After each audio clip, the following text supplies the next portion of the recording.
Hi everyone, it is Fitz with your post-game talk. After Kansas State's 74-52 loss at Houston, our Zach Carlson was there. He'll have video of the press conferences, highlights, if there were many for K-State, and other stuff from down in Houston. But let's get this just wrapped up. That stunk, and it was exactly what I expected. As I have now turned to my dogs to try to relieve the stress of what just took place. Look, Houston's really good, particularly at home, and they're really playing to their identity, and their identity is to make you turn the ball over and go get offensive rebounds. Kansas State, over the last couple weeks, has been turning the ball over too much and giving up offensive rebounds. This was pretty inevitable unless K-State could cure itself, and they didn't.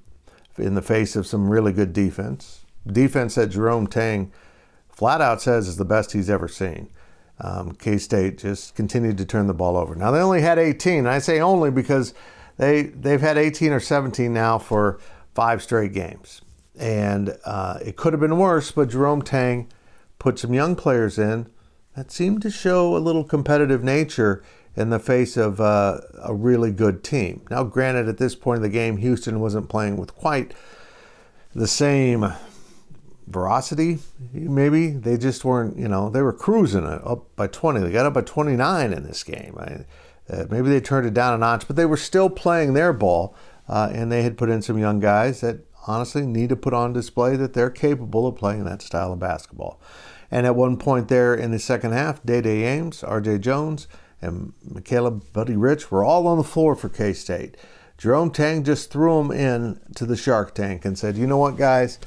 You're still learning how to swim, but you're going to learn some lessons today, because using up my main guy's energy in this game after this kind of start, and for both teams, let's just get them off the floor, rest them, get them home, and let you guys get some experience. Well, it turned into something more than that. Day-Day Ames ended up with 11 points, and I saw some flashes, particularly from the guards, that are good signals of the future.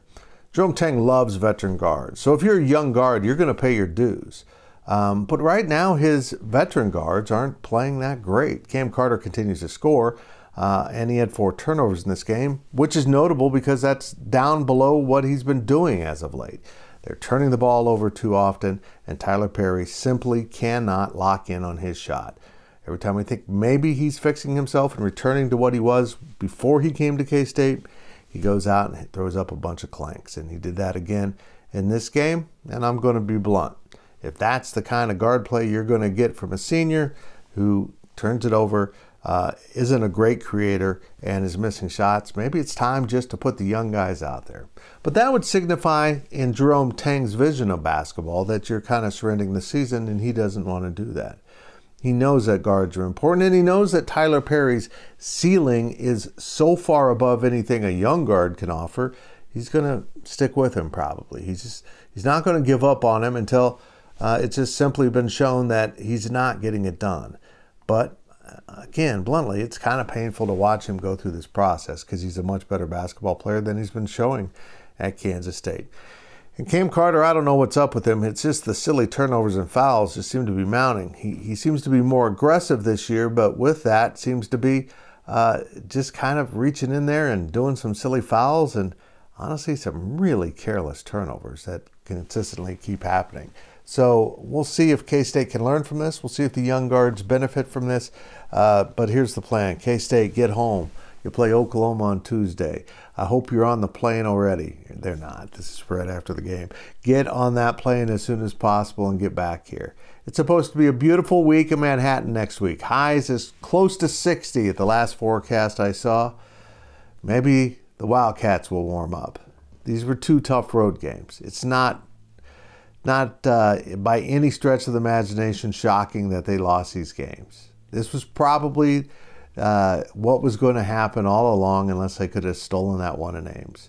But now you come home, you're still 4-3. You've got a home game to get yourself 2 games above 500, even if it is the 11th ranked Oklahoma Sooners. Just move on. Go 1-0 in your next game, and everything will be okay for now.